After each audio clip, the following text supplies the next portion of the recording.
Idol. Bumati ka. Binabati ko pula yung mga kasama ko sa Commonwealth Market dyan. Kumusta kayo? Kahit na kagalit nyo ako, kumusta pa rin kayo? Medyo naguluhan ako, kagalit ka. Bakit? Hindi, meron po talaga mga kasama ko na hindi nagkakaunawaan dahil sa pasero po. Yun lang po yun. Ay, dapat ayusin nyo yan ngayon. Ngayon. Sige, baka may Oo, baka may gusto kang sabihin Sa mga nagagalit sa akin o ako hindi ako nagagalit sa inyo. Mamaya bati na tayo. Yun! Oh. Pokwang pwede pang pakis. Magpaalam ka muna sa... Magpaalam ka sa kanya! Ano ba? Bakit idol natin pwede, ipagkakait ang kaligayahan ng ating mga kababayan? Sige kapatid, pero sa pisngi lang ha, huwag sa labi ha. Idol. Sige na nga. Ang bango, parang kasing bango ng asawa ko. Hindi nga ako naligo eh. Ano ka ba? Mano-mano yan.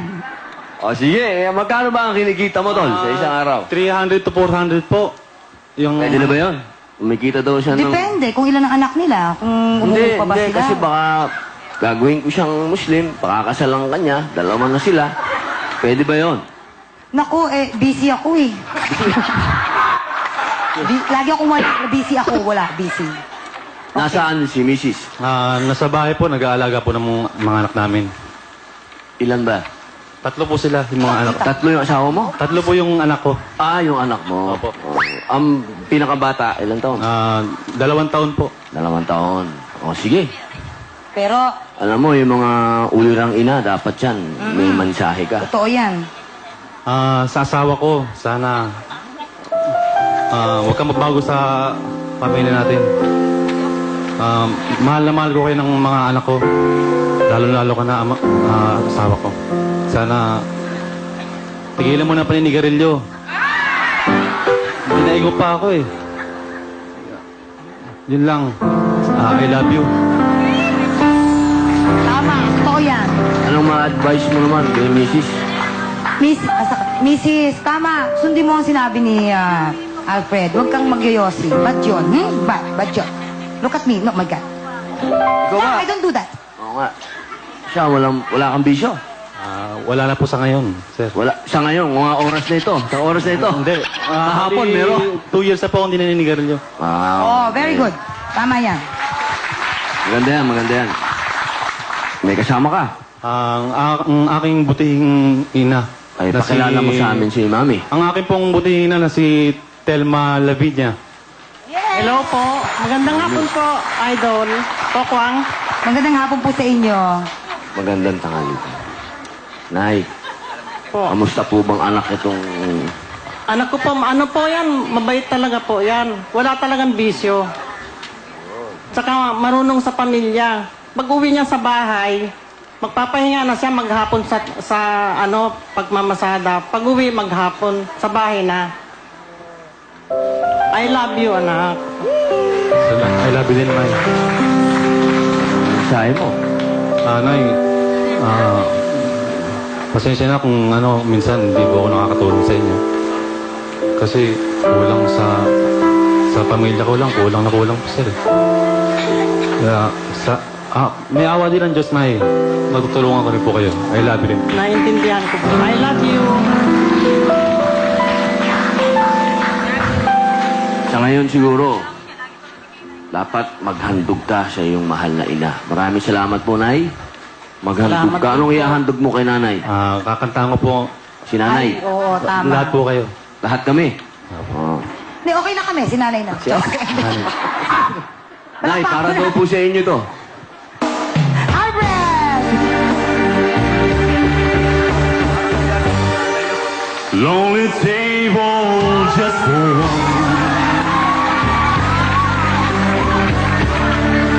In a bright and crowded room.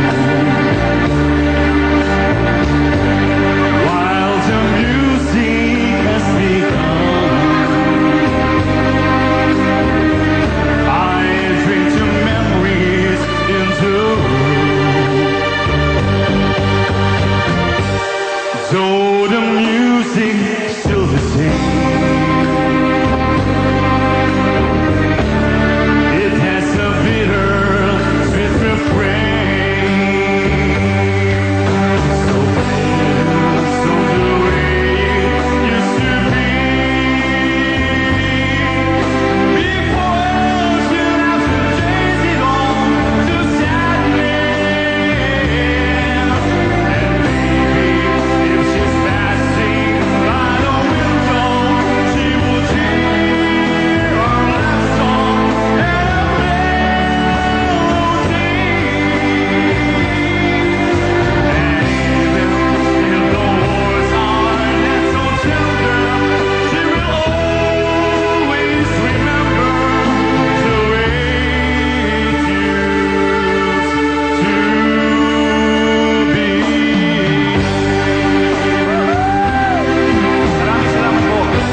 Ikaw ba talagang walang bisyo?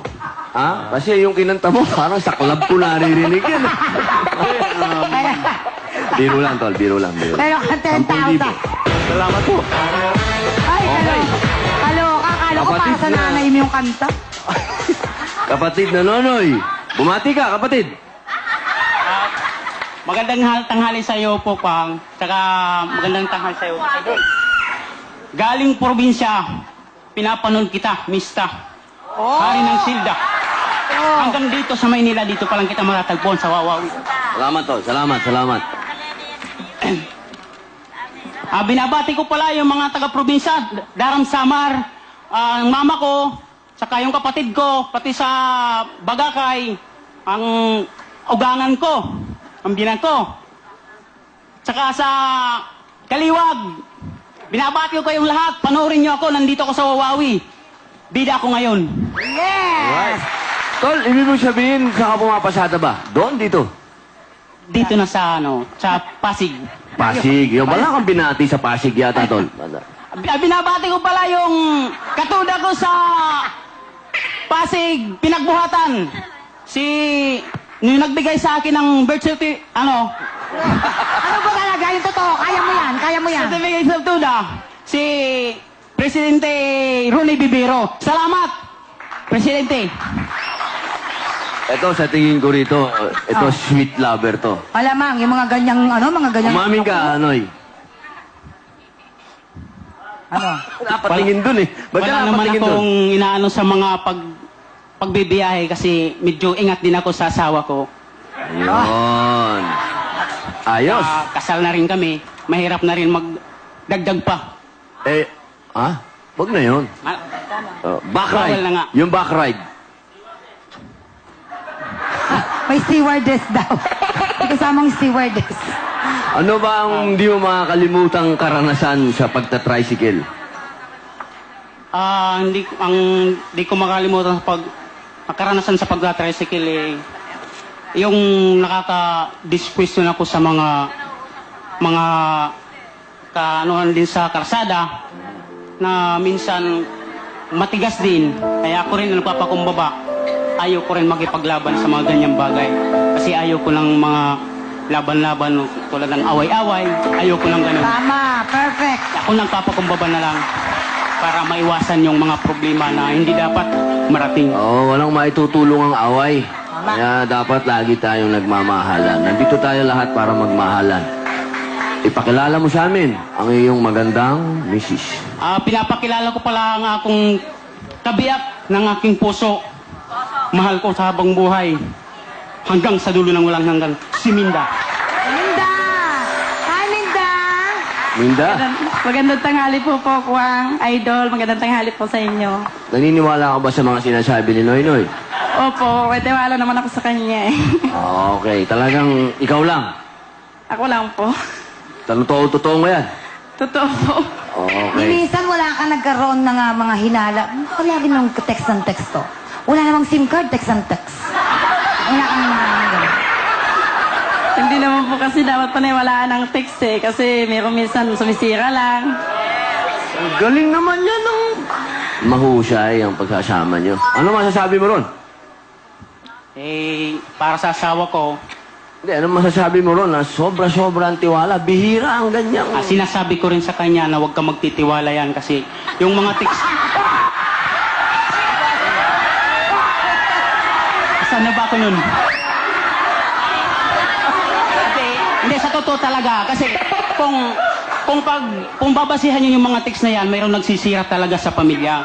Kasi yung mga ganyang bagay, pag ginawa mo talaga yan, ibig sabihin, talagang ginagawa mo na yan na gusto mong lumusot din sa asawa mo na kahit ginagawa mo na lulusot ka pa. Oh, sige. Totoo yan sinasabi ko. Oh, ano ba yung sinasabi mong text? May nahuli ka na bang text? Wala naman po. Pero may nagte-text sa'yo.